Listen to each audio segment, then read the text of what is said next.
Seguimos con el tema del reino. El reino de Dios en el Antiguo Testamento fue Israel, fue una nación geográfica. Israel era un pueblo natural, no nacido de nuevo. Por eso las promesas de ellos son terrenales. Las promesas que le dio Dios a Israel no son las promesas de la iglesia. Porque Israel fue un pueblo terrenal con promesas terrenales. Bueno, entonces Israel fue el reino de Dios en el Antiguo Testamento desde la salida de Egipto hasta la interrupción del reino con la destrucción del templo en la ciudad de Jerusalén, y la ciudad de Jerusalén, que es la ciudad del gran rey. En Jerusalén estaban las dos más grandes instituciones de Israel, el templo y la casa de David. Entonces, por eso cuando Juan aparece con ese mensaje, arrepentidos porque el reino de Dios se ha acercado, la gente le salía a su bautismo, porque entendieron que había llegado el tiempo de la restauración del reino. Entonces, él predicó el evangelio del reino, que el rey venía.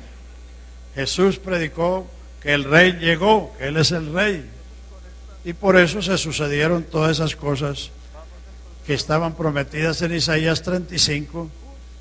Pero como hemos dicho, ahí no estaba la palabra salvación, porque la salvación no se había hecho. Los discípulos regresaron gozosos de que los demonios se sujetaban en su nombre, pero él les dijo que no se gozaran de eso, sino de que sus nombres estaban escritos en el libro de la vida. Aleluya. Entonces el evangelio de la gracia es el evangelio que el rey murió, no solo por Israel, sino por todos los pecadores, para llevarnos a Dios, como dice Primera de Pedro 3:18, porque también Cristo padeció el justo por los injustos, para llevarnos a Dios, siendo a la verdad muerto en la carne, pero vivificado en el Espíritu. Entonces, ese es el evangelio de la gracia. Y Pablo fue un predicador y un escritor del evangelio de la gracia.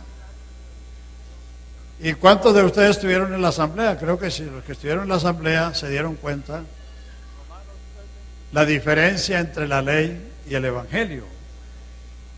No se les olvide eso. ¿Para qué vino la ley? La ley vino para agravar el pecado, para revelar el pecado, para condenar el pecado, para encarcelar al pecador y para matar al pecador. O sea que el que predica la ley está más extraviado que una pulga en un perro de plástico. Y por eso Jesucristo no mandó a nadie a predicar la ley. La ley mata y condena, el evangelio salva y da vida. Predicar el evangelio con la ley es una perversión. Pablo dijo a los Gálatas que el que los había inquietado, lo que intentaban era pervertir el evangelio. No era que hubiera otro evangelio, sino que algunos querían pervertir el evangelio agregándole la ley. La ley vino para cumplir unas funciones, las ha cumplido y todavía falta algunas para cumplir, porque la ley no está abolida, la ley está cumplida, pero la ley está establecida para el impío. Lo dice Pablo a Timoteo. La ley no está puesta para el justo, sino para el impío, para los parricidas, para los pecadores, para los secuestradores, para todo el que se oponga a la sana doctrina. Entonces, la ley está establecida, pero la ley está cumplida, y el que está en Cristo, el que cumplió la ley, está libre de la ley, porque Cristo nos redimió de la ley. Bueno, entonces Fíjese que la importancia del Evangelio de la Gracia. En Colosenses, hablando de esto, dice Pablo a la iglesia de Colosas acerca de la verdadera esperanza recibida por la verdadera gracia. Colosenses 1, 5. A causa de la esperanza que os está guardada en los cielos, de la cual habéis oído por la palabra verdadera del Evangelio. Todo el mundo tiene esperanza, pero hay un mundo de esperanzas falsas y muertas, y solo hay una esperanza verdadera. Y Jesucristo no es una esperanza entre las muchas. Jesucristo es la única esperanza. Pero vea lo que dice Pablo a los colosenses. A causa de la esperanza que os está guardada en los cielos, de la cual habéis oído por la palabra verdadera del Evangelio. Versículo 6, que ha llegado a vosotros, así como a todo el mundo, y lleva fruto y crece también en vosotros, desde el día que oísteis y conocisteis la gracia de Dios en verdad. La gracia de Dios produce la verdadera esperanza. El mundo está lleno de falsas esperanzas y de esperanzas muertas.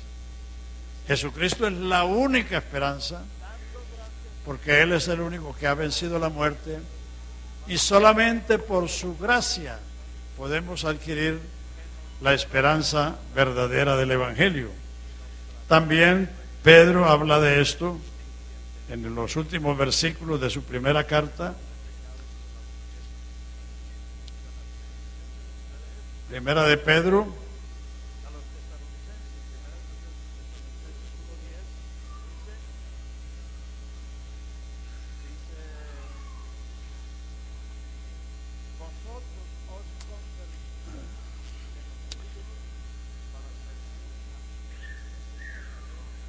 dice, versículo 10 del capítulo 5 de Primera de Pedro: mas el Dios de toda gracia, que nos llamó a su gloria eterna en Jesucristo, después que hayas padecido un poco de tiempo, Él mismo os perfeccione, afirme, fortalezca y establezca.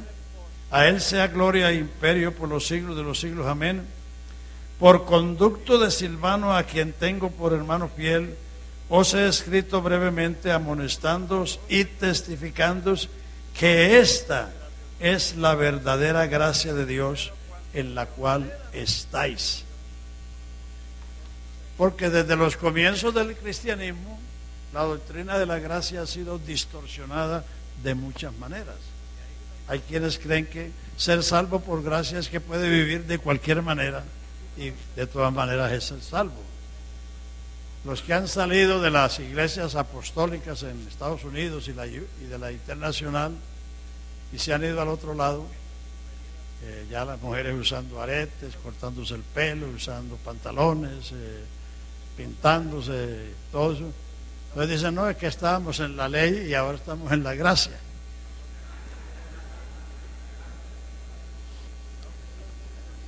Mi sobrina Edith encontró aquí a David Zúñiga en Bogotá el año pasado, que creo que fue en enero, algo así, y está con la señora también con esa ética, pantalón, zarcillo, motilada. Y ella dice, ¿y qué le pasó a ustedes?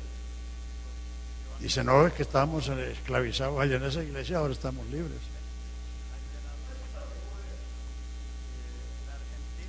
Entonces, ¿qué dice Pablo a Tito? 2:11.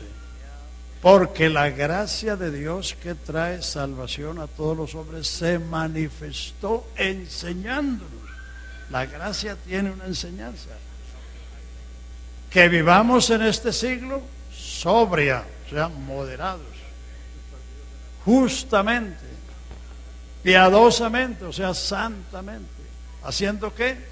Aguardando la esperanza bienaventurada y la manifestación gloriosa de nuestro gran Dios y Salvador Jesucristo. No esperando enriquecernos, como predican los de la prosperidad. Piensan que el Evangelio es para enriquecerse.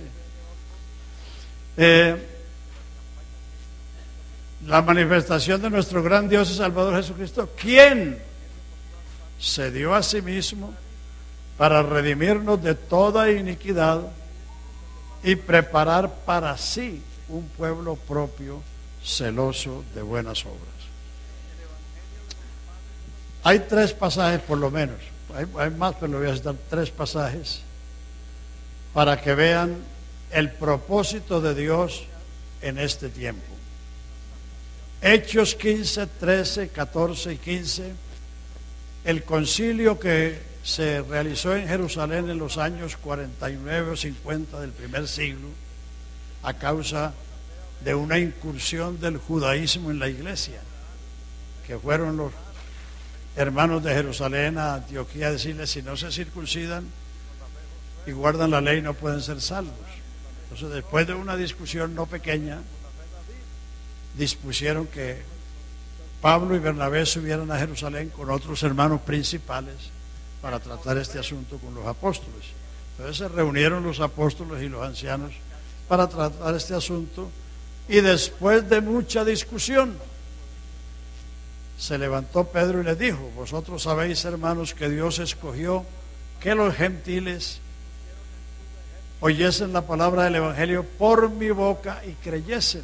Y Dios, que conoce los corazones, les dio testimonio, dándoles el Espíritu Santo lo mismo que a nosotros, y ninguna diferencia hizo entre nosotros y ellos, purificando por la fe sus corazones.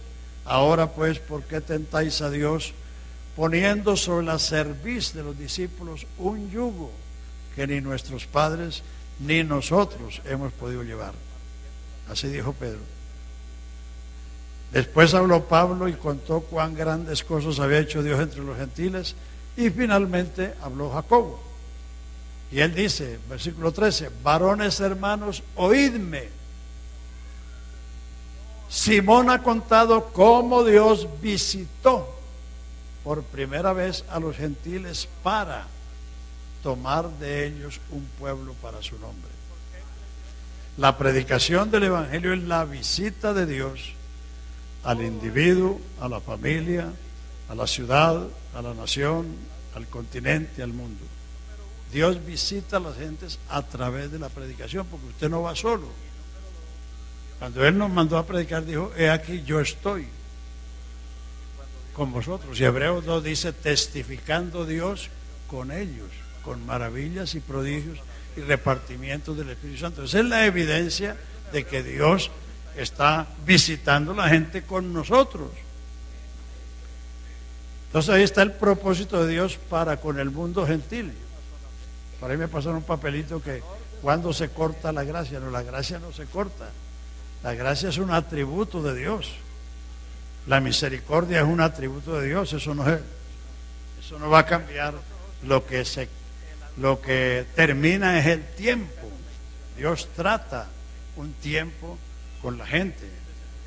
Entonces, Dios ha visitado a los gentiles para tomar de ellos un pueblo para su nombre. Ese es el propósito, para un pueblo para Él, para Jesucristo. Y después de esto, después de que culmine el propósito de Dios con la iglesia, dice: entonces me volveré y levantaré el tabernáculo de David que está caído, repararé sus ruinas y lo volveré a levantar, para que el resto de los hombres busque al Señor, y todos los gentiles sobre los cuales mi nombre es invocado, dice el Señor, que anuncia estas cosas desde tiempos antiguos. Entonces, la predicación del Evangelio busca sacar del mundo un pueblo para el Señor. El mundo no va a ser cristianizado. No lo ha sido en 20 siglos. Las grandes religiones eso es lo que piensan. Agustín, uno de los grandes de la Iglesia Católica, escribió en el siglo V que el milenio era el reinado del Papa por 1000 años. Los musulmanes creen que van a gobernar el mundo.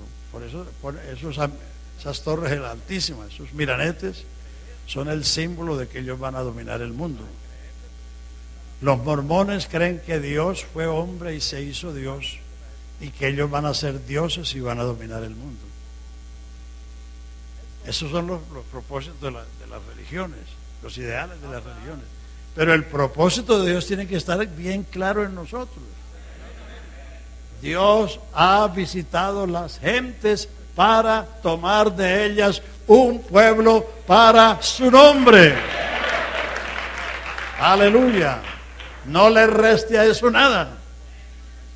Y lo mismo dice Pablo en Romanos 11:25. Cuando haya entrado la plenitud de los gentiles, cuando lo que comenzó en la casa de Cornelio llegue a su culminación, dice, entonces vendrá de Sion el libertador, que quitará de Jacob la impiedad, y entonces todo Israel será salvo. La salvación de Israel está en el futuro. Ahora es la salvación del mundo gentil. La gracia no se va a cortar, ni la misericordia, porque son cualidades de Dios. Lo que pasa es que Dios ha dado un tiempo, así como a los prediluvianos les dijo, no contenderá mi espíritu con el hombre siempre, porque el hombre es carne. Serán sus años 120. Le dio 120 años a esa generación y vino el diluvio. Entonces a nosotros nos ha dado 20 siglos, ya casi 21. 20 siglos. Dios está visitando a las gentes para tomar de ellas un pueblo para su nombre. La iglesia es el pueblo de Dios. La iglesia es la compañía de los redimidos, la congregación de los salvos, la congregación de los santos. La gente llama iglesia al templo, no, el templo es el templo y la iglesia es la iglesia. La iglesia es la compañía de los salvados. Para ser iglesia hay que ser salvo. El que no es salvo, así vive en el templo, no es iglesia. Sí. Por eso nuestros hijos tienen que convertirse y bautizarse para ser miembros de la iglesia. Porque Dios no tiene nietos. De los niños es el reino de los cielos, no porque no sean pecadores, sino porque no tienen conciencia de pecado. Y como tal no tienen capacidad ni de creer, ni de arrepentirse, ni de bautizarse. De los niños es el reino de los cielos. Déjelos ahí donde Jesús los puso.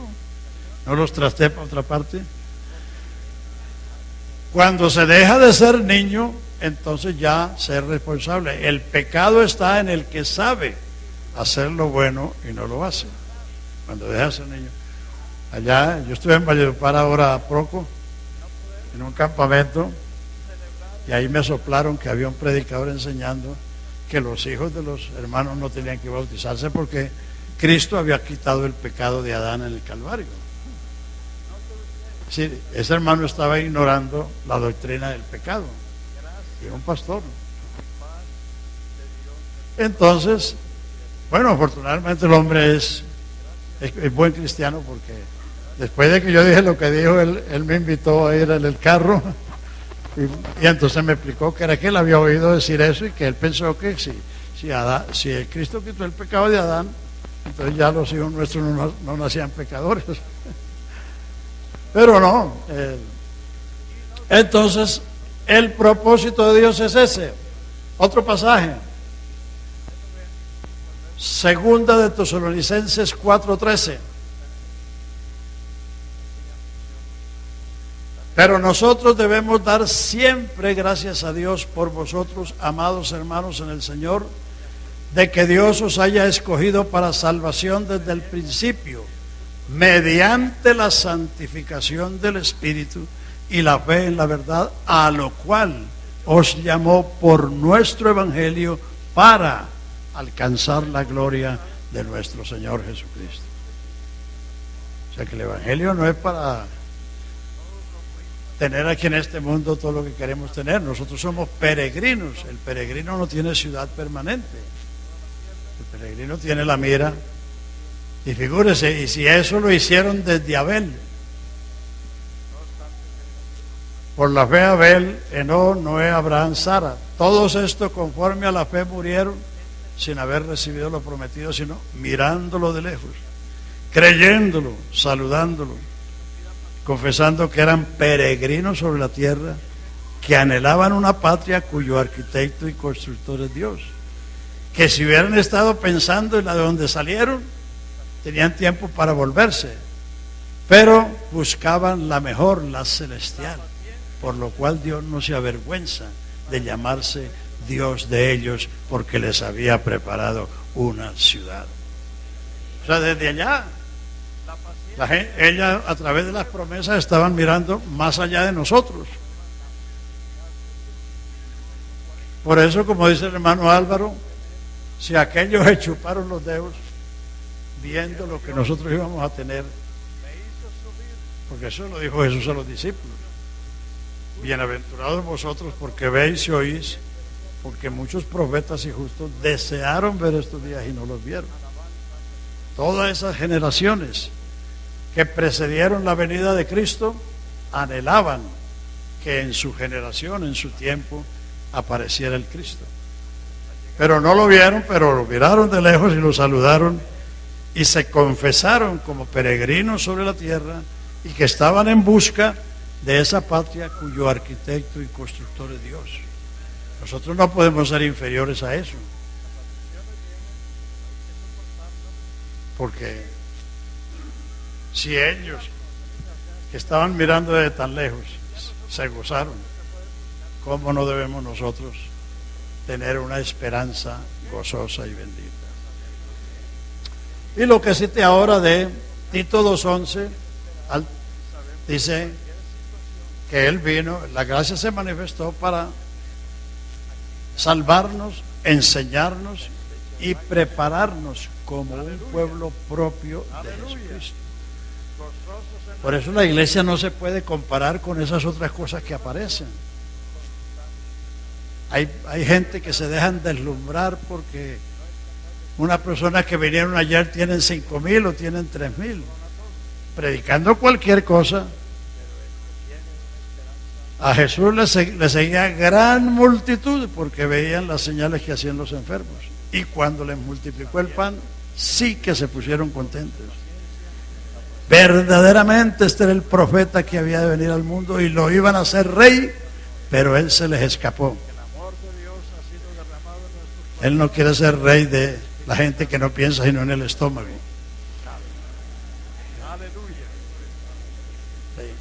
Él se les escapó, porque así es. Entonces, hermanos, tengamos eso claro. La gracia de Dios vino para rescatarnos y para hacernos un pueblo propio de Jesucristo.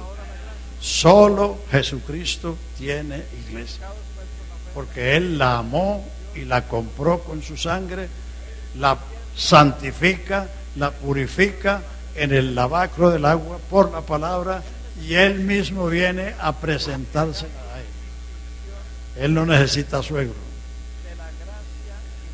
Él mismo es, porque Él es el autor y el actor de todo esto. A su nombre sea la gloria. Entonces, el evangelio de la gracia es la predicación del evangelio, lo que pasó en el Calvario. La verdadera palabra de Dios trae la verdadera gracia de Dios, y la verdadera gracia de Dios produce la esperanza verdadera. Así que donde está lo verdadero es porque hay otro que no es verdadero. Si hay una iglesia verdadera es porque hay otras que no lo son. Y no en vano está lo que dice Cantares: 60 son las reinas y 80 las concubinas, pero una es la paloma mía, la perfecta mía. Por eso no hay que estar imitando esas cosas, hermano. Eso es absurdo, ponernos a imitar eso. El G12 es una falsa doctrina que viene del catolicismo, y los que han caído en eso es porque ya estaban mal.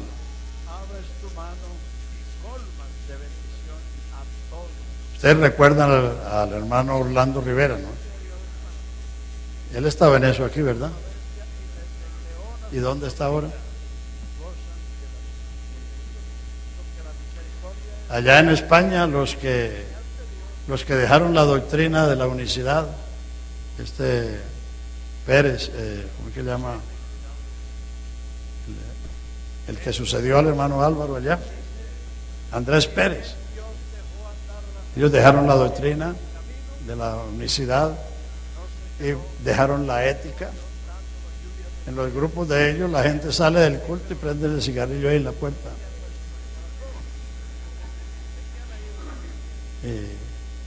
Y las hermanas van en chores a los campamentos y todo eso. Y ahora están en eso. Y eso le pasó también a David Zúñiga. Ahora está en eso. Es un movimiento carismático de la Iglesia Católica. Esa es una falsa doctrina.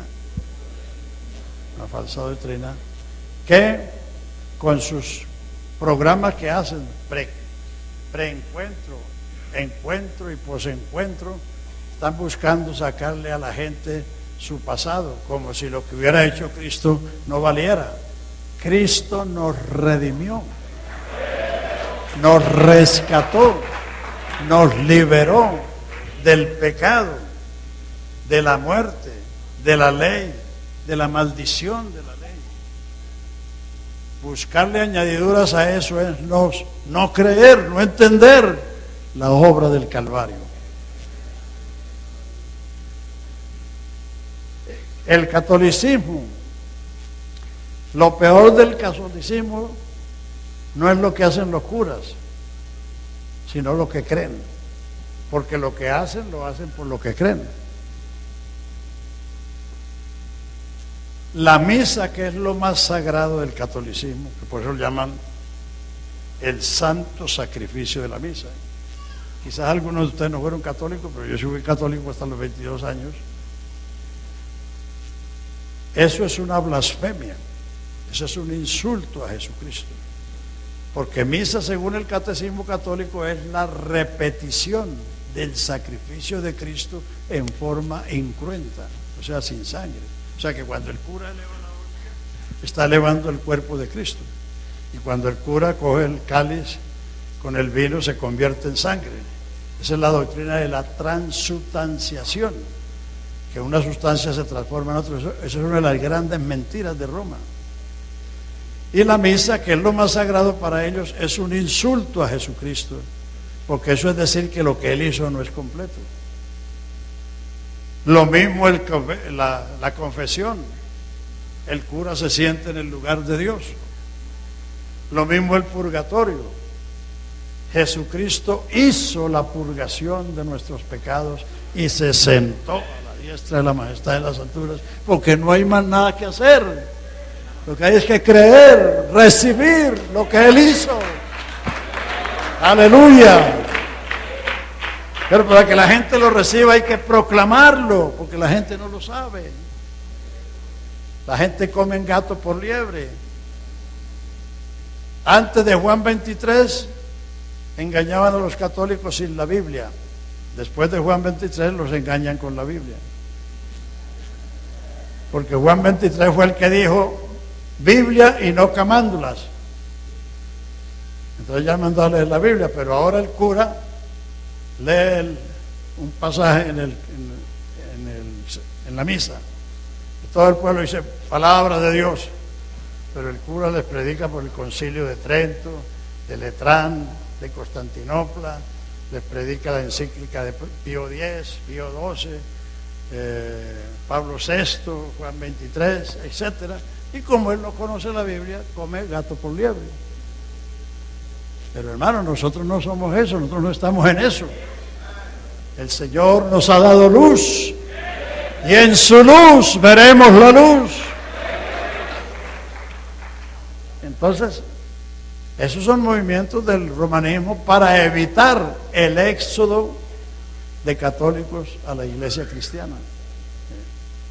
Y esos son doctrinas falsas. Y las creencias católicas son blasfemas. Por eso Por eso tiene ese nombre allá en Apocalipsis 17 y 18, la madre de todas las blasfemias y de todas las abominaciones, porque sus creencias son blasfemas. El confesionario, la misa y todas esas cosas son blasfemias ante Dios, porque están desmeritando, ¿cómo es una palabra más? Desvirtuando es la palabra, gracias hermano. Están desvirtuando la obra de Cristo. Y por eso Cristo se sentó a la diestra de la majestad en las alturas, porque no hay más nada que hacer. En el santuario de Israel no habían asientos. Allí nadie se sentaba, porque había un sacrificio continuo. Porque el perdón se basaba en eso.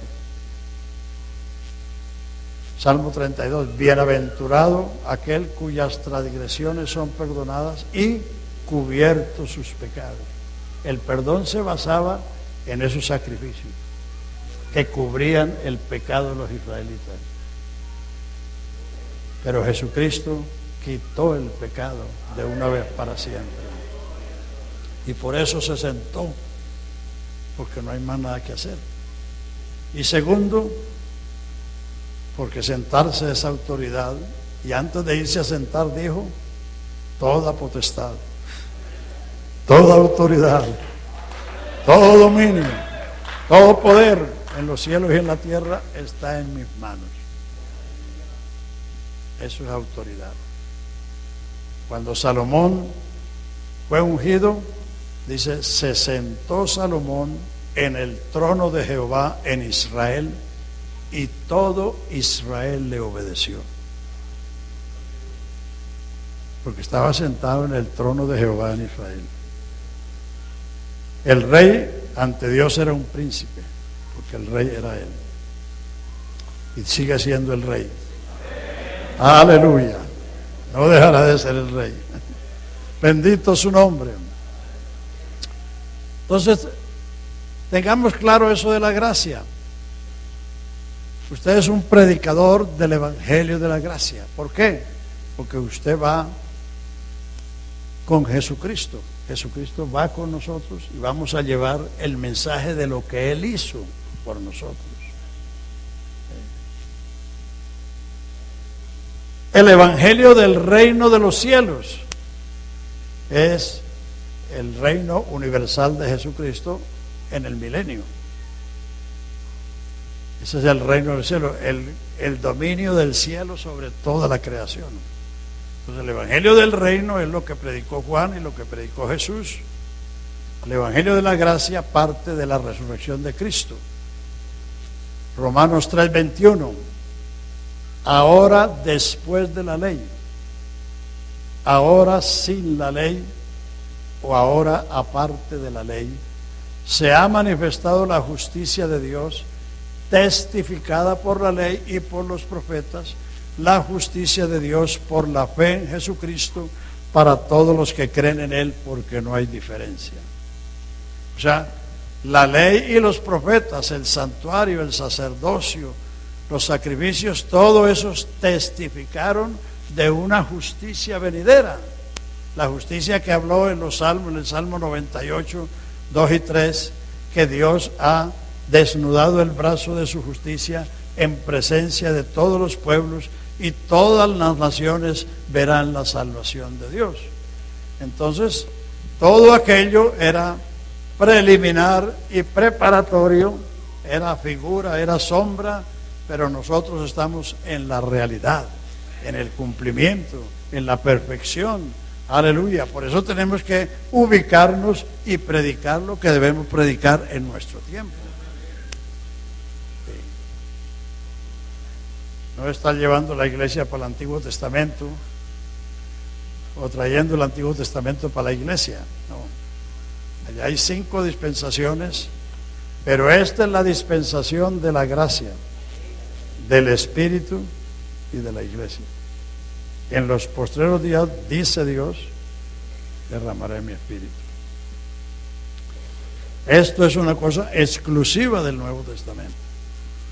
Lo de allá son retratos, sombras, figuras que ahora están cumplidas en la iglesia que ahora es el pueblo de Dios. Entonces tenga claro, el evangelio del reino, el evangelio de la gracia y el evangelio del reino de los cielos será el gobierno universal de Jesucristo sobre toda la creación cuando Él venga, conforme predicó Pedro en el segundo sermón, Hechos 3:19.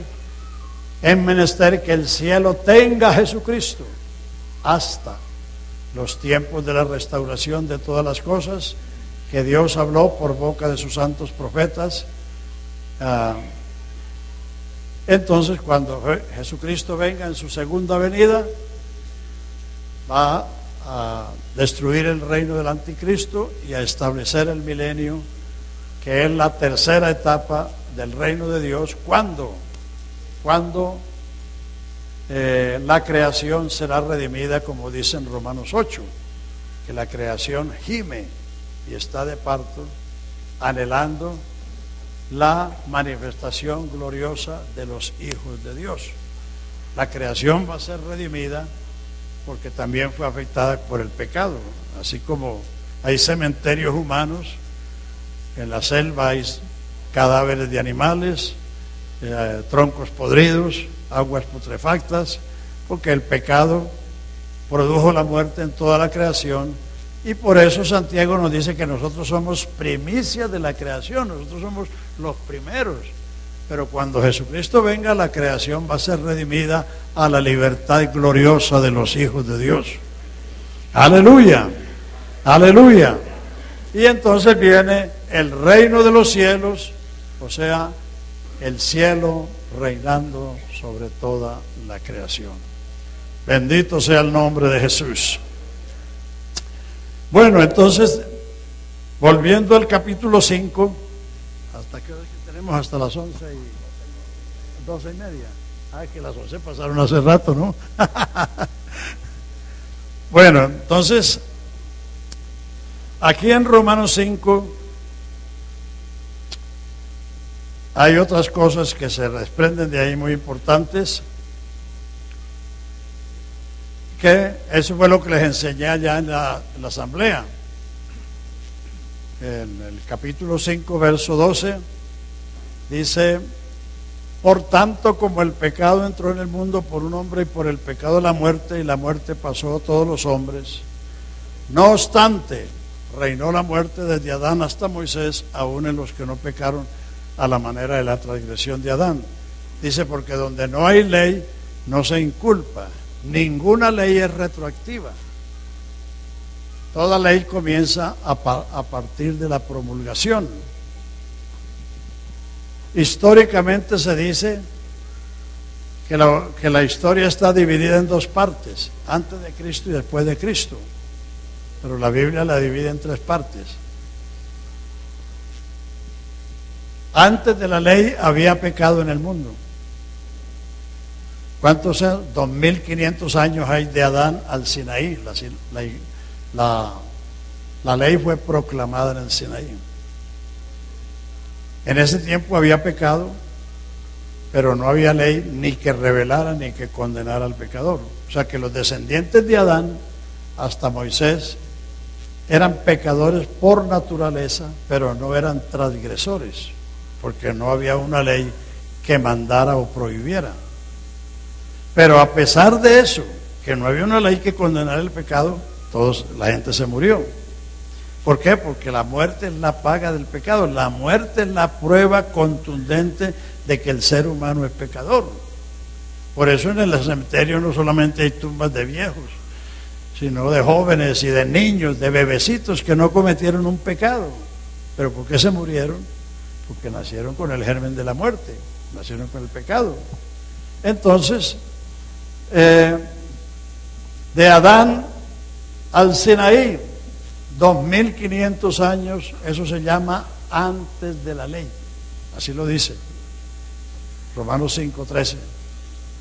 La ley del Sinaí al Calvario, la ley fue dada en el monte Sinaí y cumplida en el monte Calvario. Entonces, por eso Romanos 3:21 dice, ahora después de la ley, ahora aparte de la ley, o ahora sin la ley, se ha manifestado la justicia que fue testificada por la ley y por los profetas, la justicia de Dios por la fe en Jesucristo para todos los que creen en Él, porque no hay diferencia. Ponga más bien los versículos porque se van a entretener viendo sus bonitas caras ahí.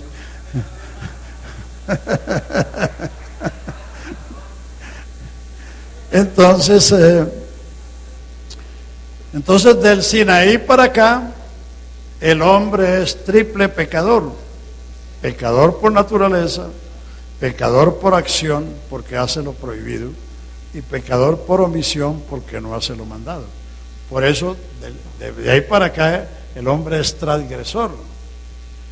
Es transgresor. Entonces, del versículo 15 en adelante, nos da el contraste entre lo que hizo Adán y lo que hizo Cristo. Hay dos hombres, cabeza de la raza humana, cada uno hizo un acto y produjo unos resultados. El apóstol Pablo en el capítulo 15 de 1 de Corintios nos habla de esos dos hombres. El primer hombre es de la tierra, terreno, y Talel, los terrenales. El segundo hombre, que es el Señor del cielo, y Talel, los celestiales. O sea, la humanidad está dividida en dos partes: la descendencia de Adán y el linaje de Cristo. La iglesia es el linaje de Cristo. Como Eva salió del costado de Adán, la iglesia salió del costado de Cristo.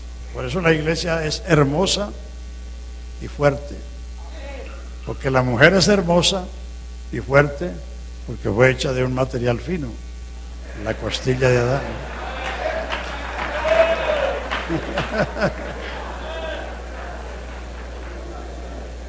Así que no sean vanidosas, porque nos deben la hermosura. Sí. Por eso, aunque la llaman el sexo débil, resulta que son fuertes, porque aguantan cosas que uno no aguanta. Pero es porque fueron hechas de un material fino. Y en cambio el hombre fue hecho del polvo de la tierra. Entonces uno por el nacimiento natural nace adámico, pecador, mortal, perdido, destituido de la gloria de Dios, sin Dios y sin esperanza en el mundo. Ese fue el legado que nos dejó Adán. Pero gloria a Dios que 4000 años después de Adán se cumplieron las promesas que Dios le hizo a Adán, y que Dios le hizo a Abraham, y que Dios le hizo a Judá. Y entonces Jesucristo vino a ser cabeza de un nuevo orden, de una nueva generación, de una nueva creación, de un linaje escogido. Aleluya. Eso es la iglesia.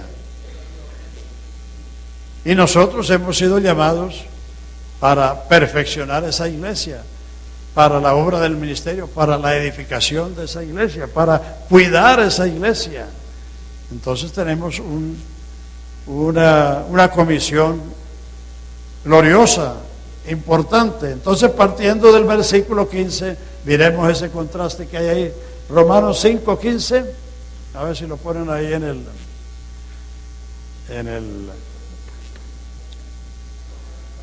a eso. Pero el don, la salvación, no es una recompensa, es un regalo. Don es regalo. La paga del pecado es la muerte, pero el don de Dios es la vida eterna en Cristo Jesús, Señor nuestro. Pero el don no fue como la transgresión, porque si por la transgresión de aquel uno murieron los muchos, abundaron mucho más para los muchos la gracia y el don de Dios por la gracia de un hombre, Jesucristo. Siga el otro, pasa el 16.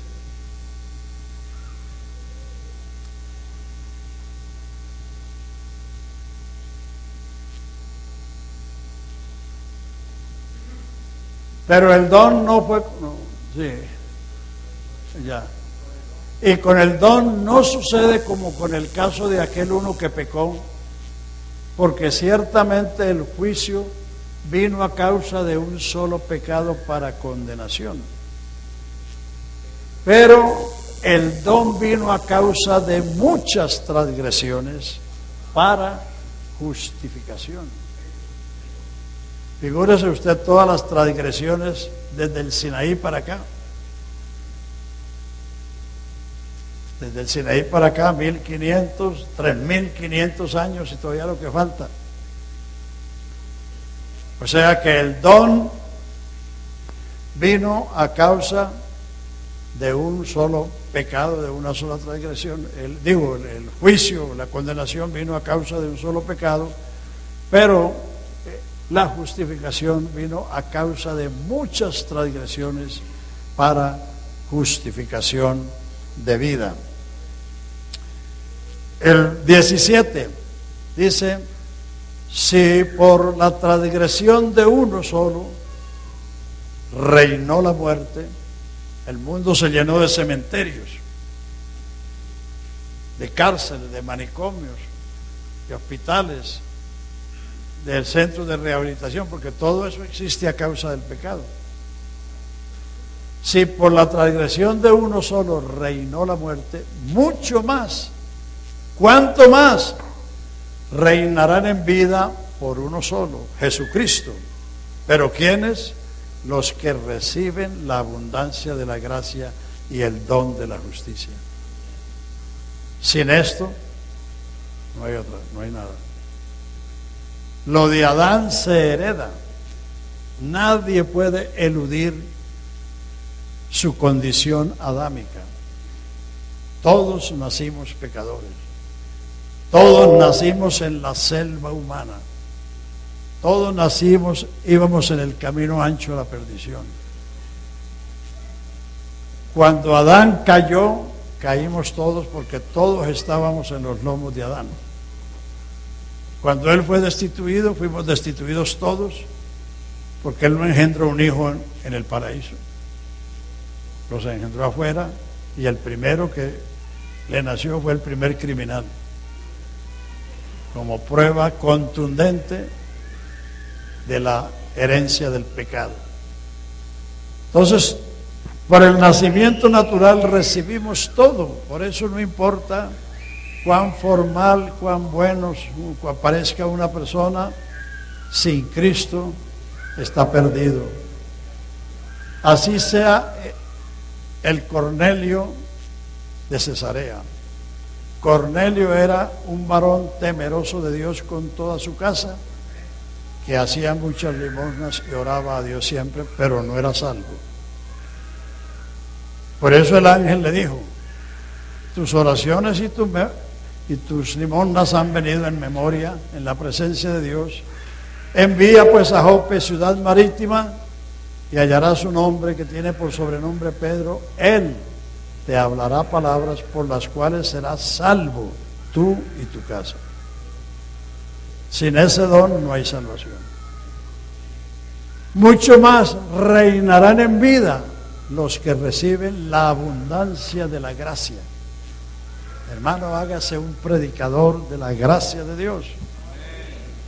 Y el regalo de la justicia. La justicia es un regalo.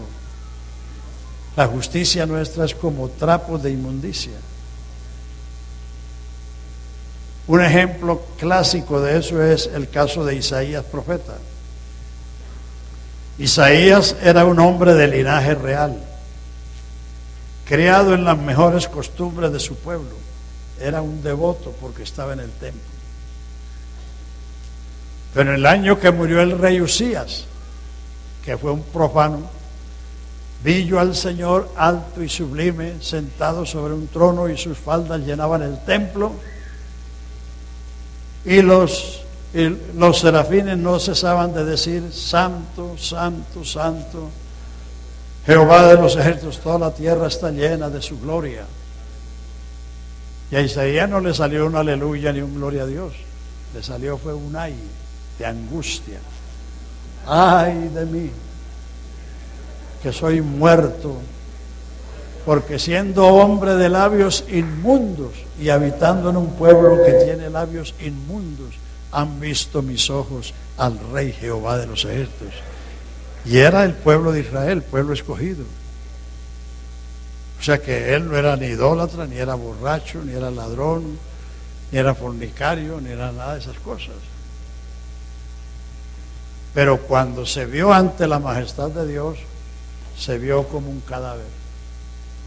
Ay de mí que soy muerto, porque siendo hombre de labios inmundos y habitando en un pueblo que tiene labios inmundos, han visto mis ojos al Rey Jehová de los ejércitos. Pero gracias a Dios que eso no fue lo único que vio.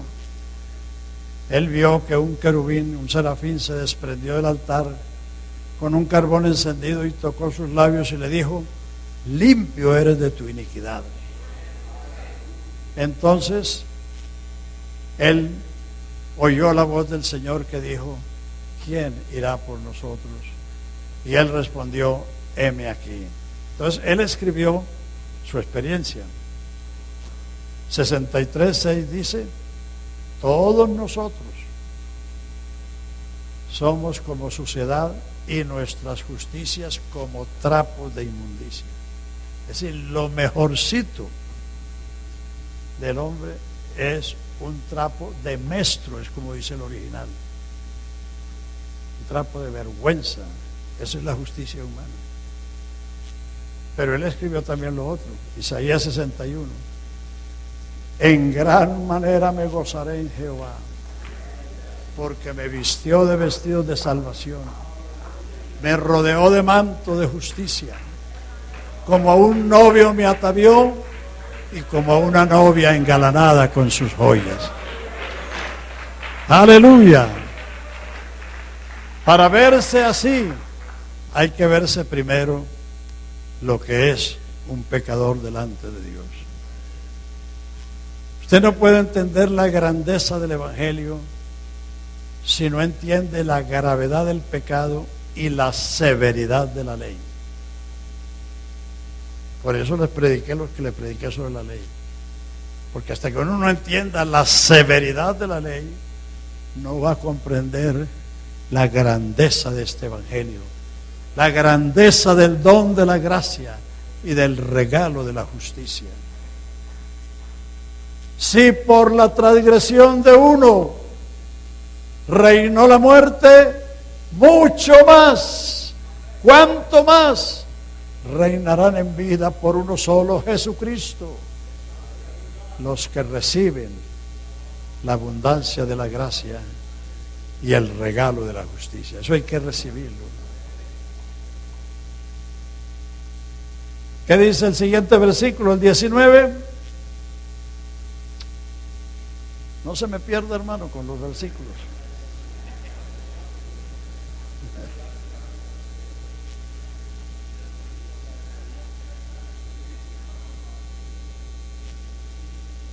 Aleluya. Bueno, entonces vamos a leerlo aquí, sí. Por si por la desobediencia de uno solo vino la condenación a todos los hombres, si por la desobediencia, por la transgresión de uno vino la condenación a todos los hombres, de la misma manera, por la justicia de uno, la de Jesucristo, como el Salmo 98 que leímos al comienzo. Dios ha desnudado el brazo de su justicia en presencia de todos los pueblos de la tierra, y todas las gentes verán la salvación de Dios. Aleluya. Mucho más. No, era el 18, me equivoqué, pero déjelo ahí. El 18 dice: si por la transgresión de uno solo vino la condenación a todos los hombres, de la misma manera por la justicia de uno vino a todos los hombres la justificación de vida. Porque si por la desobediencia de uno, nota el tiempo, los muchos fueron pasados, constituidos pecadores, así también por la obediencia de uno los muchos serán constituidos justos. Constituidos. Ahora el 20 dice, pero la ley se introdujo. Usted debe saber bien clarito cuál es el oficio de la ley, para que no te metas con eso. Pero la ley se introdujo para que el pecado abundase, sí, para que el pecado se inflase, porque el pecado era una naturaleza en el ser humano, no era una transgresión, porque los descendientes de Adán no tenían mandamientos, qué hacer y qué no hacer. Y pecado es la transgresión de la ley. Donde no hay ley, no hay transgresión. Entonces, la ley que se introdujo 2500 años después de Adán vino para abundar, agravar o inflar el pecado. La ley es la inflación del pecado. ¿Y cuándo? No dónde. Noten bien, ¿cuándo? No me quite el versículo. ¿Cuándo? ¿Cuándo habla de tiempo? ¿Dónde habla de lugar? ¿Dónde habla de lugar? O sea, que el que predica que donde abundó el pecado, abundará la gracia, está mal. Porque usted no está diciendo dónde, sino cuándo. ¿Dónde habla de lugar? ¿Cuándo habla de tiempo? Cuando se introdujo la ley, el pecado se agravó, porque antes solo era una naturaleza en el ser humano, ahora se convirtió en una transgresión, porque los mandamientos mandan y prohíben. Y el que no hace lo mandado o el que hace lo prohibido es un transgresor de la ley. Entonces, la ley se introdujo para que el pecado abundase, pero cuando el pecado abundó, porque del Sinaí al Calvario el pecado se engrandeció, se acrecentó, pero cuando esto sucedió, entonces sobreabundó la gracia, para que así como el pecado reinó para muerte, la gracia reine por la justicia para vida eterna por Jesucristo, Señor nuestro. El capítulo 6 es el reinado de la gracia en la vida del creyente, el capítulo 6 de Romanos. Por eso comienza diciendo, perseveraremos en pecado para que la gracia abunde. En ninguna manera, porque los que hemos muerto al pecado, ¿cómo viviremos aún en él? ¿O no sabéis que todos los que hemos sido bautizados en Cristo hemos sido bautizados en su muerte? Porque fuimos sepultados a muerte por el bautismo, para que así como Cristo resucitó de los muertos por la gloria del Padre, así también andemos en vida nueva. Por eso el capítulo 6 dice que ya no estamos bajo la ley, sino bajo la gracia. Pero que el estar bajo la gracia no es una licencia para pecar, sino que la gracia es el don, aleluya, que nos pone en buen puesto delante de Dios. Entonces ahí tenemos el contraste. O sea, Adán cometió una desobediencia, cometió una transgresión. Él sí transgredió una ley, porque Dios le había dicho expresamente a él: de todos los árboles del huerto podéis comer su fruto, mas del árbol del conocimiento del bien y del mal no comeréis de él, porque el día que de él comieres morirás. Transgresión es pasarse la raya. Él se la pasó por amor a su mujer, porque ya ella lo había hecho. Y por eso es que la Biblia le restringe la autoridad a la mujer en el hogar y en la iglesia, por dos razones: por el orden jerárquico y porque el hombre no fue engañado, sino la mujer fue engañada, seducida y envuelta en transgresión. La mujer necesita estar bajo autoridad sencillamente por el orden jerárquico. Ahí en el capítulo 11 de 1 Corintios, lo que el apóstol está enseñando no es el cabello ni es el manto, es la jerarquía. Quiero que sepáis. Así que pongan cuidado. Quiero que sepáis que Cristo es la cabeza del varón, el varón la cabeza de la mujer y Dios la cabeza de Cristo. Dios, Cristo, varón, mujer. Ese es el orden jerárquico. Dice, porque el hombre no fue hecho por causa de la mujer, sino la mujer por causa del hombre. Y el hombre fue primero y después la mujer. Y en primera de Timoteo 2, donde están la ética, dice, quiero que los hombres, versículo 8, quiero que los hombres oren en todo lugar levantando manos santas sin ira ni contienda, asimismo que las mujeres se vistan con ropa decorosa, con modestia y con pudor, no con adornos ostentosos, porque no permito, y es una orden apostólica, y es para los pastores. Las epístolas a Timoteo y a Tito son cartas pastorales, para que sepas cómo debes conducirte en la iglesia de Dios. Porque no permito a la mujer ejercer autoridad ni dominio sobre el hombre, porque el hombre fue primero y después la mujer, y el hombre no fue engañado, sino la mujer fue engañada, seducida y envuelta en transgresión. Más adelante, sígale. A partir del 8. Primera de Timoteo,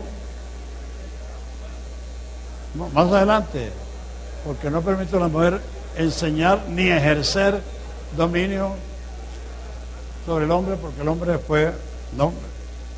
O sea, Adán se echó a rodar por amor de su mujer, como se han hecho a rodar algunos. Hable duro porque mis oídos están viejos.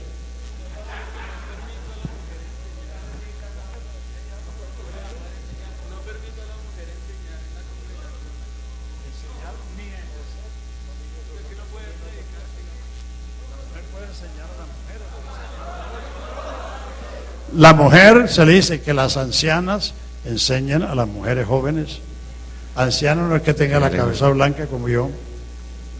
Anciano es madurez.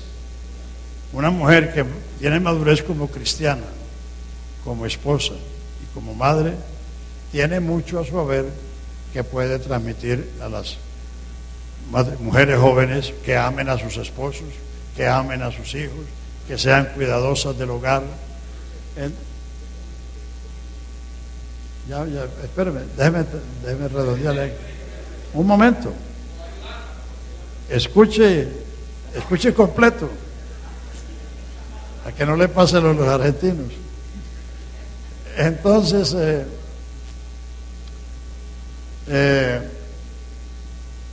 lo que se le prohíbe a la mujer en la iglesia y en la casa también es la autoridad. En la casa la autoridad es el esposo, no es la mujer. Y en la iglesia la autoridad es el pastor, no es la mujer del pastor. Un momentico. Así que revisen eso, de que cuando lo van a trasladar la mujer es la que decide.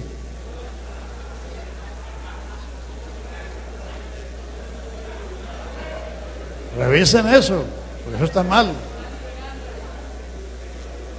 Claro que a las mujeres hay que oírlas, porque ella es la socia inmediata, pero no hay que hacer todo lo que ellas dicen, porque por eso le pasó a Adán.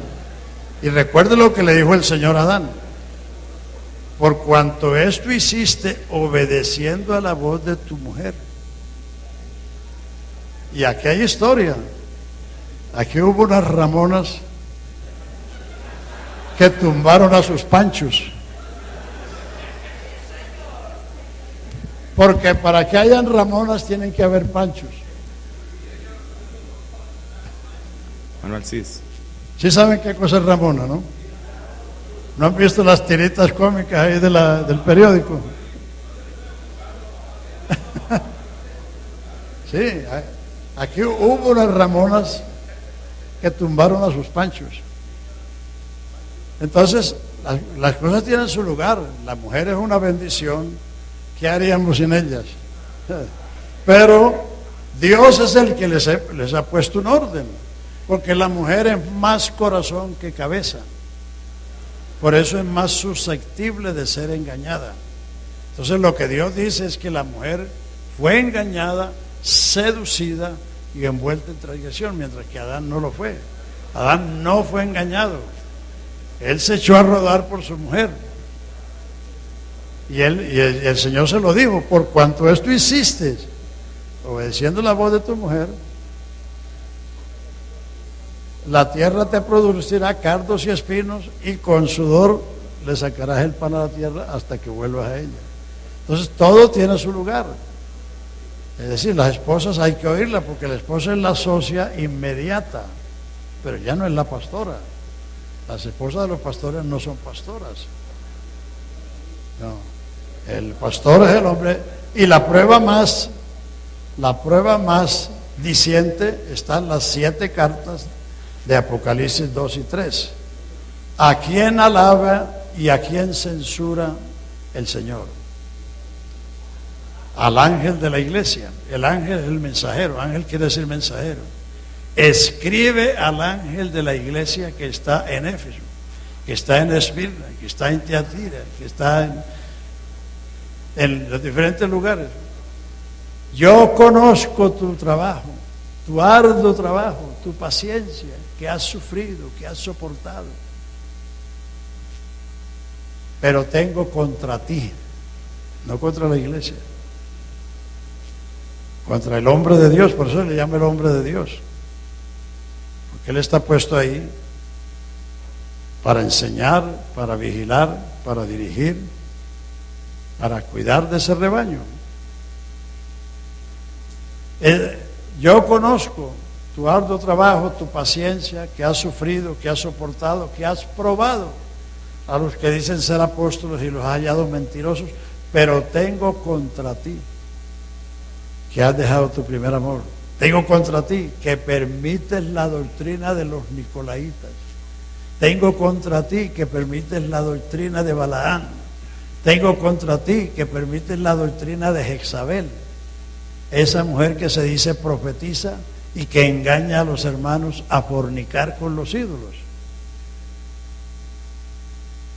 Todo lo que en la congregación se hace tiene que hacerse bajo la autoridad del pastor. No solamente las mujeres, los jóvenes también, los diáconos también.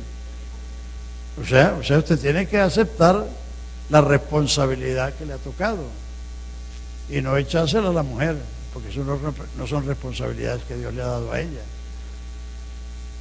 Enseñar a las mujeres es el ministerio de la mujer. Enseñar a los niños es evangelización a largo plazo. Pero la doctrina es el encargo que Dios le ha dado al ministro.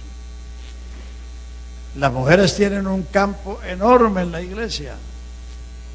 El campo femenino, la niñez, la adolescencia, hay un campo enorme para que trabajen. Lo que la mujer tiene que cuidarse es de no invadir el terreno del pastor. Él es el hombre que está puesto, ¿para qué? Para perfeccionar a los santos, para la obra del ministerio, para la edificación del cuerpo de Cristo, hasta que lleguemos a la unidad de la fe. Entonces, algunos se descargan en eso y le echan la culpa a otros. Yo siempre le he dicho a mi esposa cuando me he ido de un lugar para otro, pero ella nunca me ha puesto objeción por eso. Solamente una vez en 50 años, en Miami, en los comienzos de la obra ahí en Miami, había una simpatizante que estaba en Kendall y nosotros estábamos en Perray, en la calle 200, y ella estaba en la calle 56. Nosotros estábamos en la avenida 123 y ella estaba en la avenida 148. Entonces, en ese sector solamente estaba una simpatizante de Barranquilla. Y yo iba todos los domingos a recogerla y después de la dominical iba a llevarla. Y apenas era una simpatizante. Entonces mi esposa dice, bonita cosa has hecho, ¿no? Ya has venido de Colombia para ser aquí transportador de la gente, ¿no? Esa es la única vez en 50 años que ella me ha cuestionado algo. Porque a veces las mujeres no tienen la misma visión ni la misma fe del ministro. El ejemplo es Abraham. Sara no tenía la misma fe de Abraham. Ya ven que no tenemos hijos, entra la sierva y lo tenemos de ella. Y cuando el Señor vino a la tienda de Abraham y le dijo, por este tiempo vendré y Sara tendrá un hijo, ella se rió. Estaba detrás de la cortina poniendo cuidado. Y el Señor le dice, ¿por qué te has reído? ¿Acaso hay algo imposible para Dios? O sea que las mujeres piensan más en su seguridad y en la seguridad de sus hijos. Eso es natural. Eso no es que no sean espirituales, eso es lo natural. Uno como hombre piensa en su trabajo y confía en que por el trabajo uno va a tener la provisión para la familia. Pero las mujeres están más pendientes de eso porque ya son los que se dan cuenta que la ropa se está envejeciendo, que los zapatos ya están muy viejos, que el aparatico ese que tenemos en la casa ya no funciona. Entonces ya están pendientes de todo eso porque esa es su naturaleza y por eso hay que ponerles cuidado.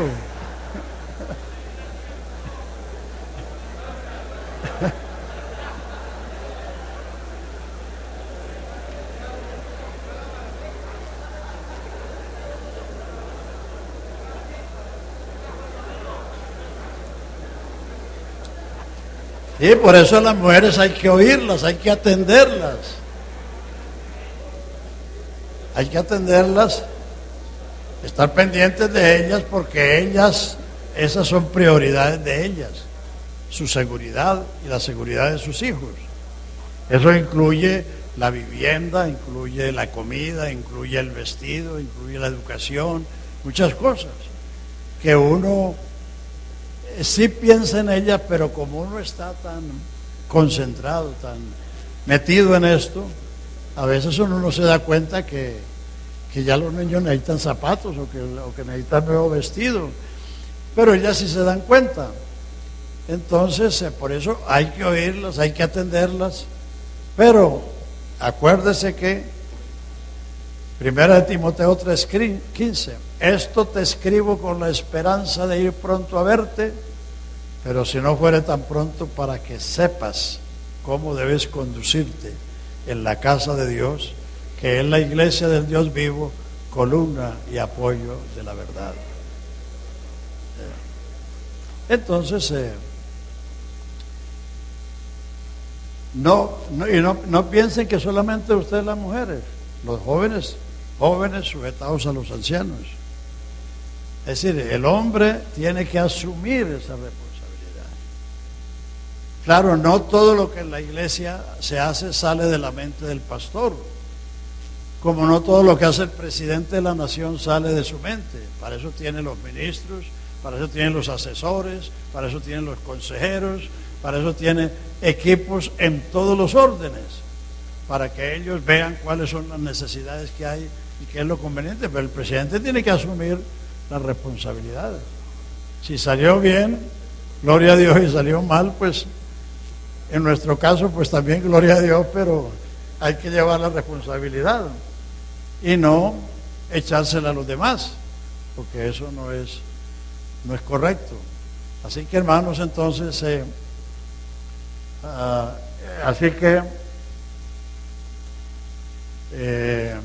tengan en cuenta eso, el orden que Dios ha establecido. Sométase toda alma a las potestades superiores, porque no hay autoridad sino la establecida por Dios. Así que está bien que uno le dice a la mujer, bueno, nos vamos para tal parte. Ahora, ya este es el 19 traslado que tenemos. Estamos buscando para Orlando, pero yo estuve hace un mes en Cartagena y cuando llegué allá, ya ella se había venido con el trasteo y estaba para Orlando. No me esperó porque no quiere estar más allá donde estaba. Entonces, hay situaciones que allá el frío la agobia, se le ponen los dedos blancos de los pies fríos, entonces dijo, no, vámonos para allá. Y dice, bueno, vámonos, tranquila. Uno le presta atención a la mujer sencillamente porque uno quiere agradarla. Pero esto de la autoridad sí tiene que poner cuidado, porque no solamente a Adán le pasó eso, sino que a muchos les ha pasado. Y si usted no quiere que le pase, atienda lo que dice Dios, no lo que dice el hermano Eliseo. Lo que dice Dios. Bueno, entonces ahí en el capítulo 5 tenemos, esos son los resultados de la justificación, los frutos. El que ha sido justificado tiene frutos. El que está en Cristo, nueva creación es. Las cosas viejas pasaron y todas son hechas nuevas. Pero ese es el fruto del evangelio de la gracia, del evangelio de la verdad, el evangelio de la salvación. Así que, hermanos, conviértanse en estudiantes. A veces en los formularios esos que llenan para las licencias, donde preguntan ¿cómo utiliza usted su tiempo como pastor? Ponen orando, visitando, ayunando, vigilando, pero no ponen estudiando, que es lo más importante. El pastor tiene que ser un estudiante de tiempo completo de la palabra de Dios, porque su encargo es predicar y enseñar. Nuestro trabajo es de palabras. Entonces tenemos que ocuparnos de estas cosas en una manera. Y sin este evangelio ni hay justificación, ni hay reconciliación, ni hay propiciación, ni hay santificación. Noten que la palabra santificación en Romanos solo comienza en Romanos 6. La santificación es fruto de la justificación. Gracias a Dios que aunque fuisteis esclavos del pecado, ahora habéis obedecido a la justicia y tenéis por vuestro fruto. Y por fin la santificación es un fruto, no son unas reglas. Hay gente que le saca el cuerpo al evangelio porque cree que son reglas. No, el evangelio es la promesa de salvación. Os anunciamos el evangelio de aquella promesa hecha a nuestros padres.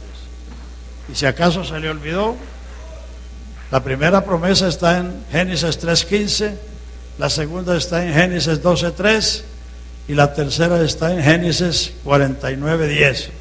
Ahí están las promesas que se cumplieron en Cristo y que son la proclama del evangelio. Vamos a darle gracias, hermanos. Hermanos, ser salvos es lo más grande que nos ha sucedido en toda nuestra vida.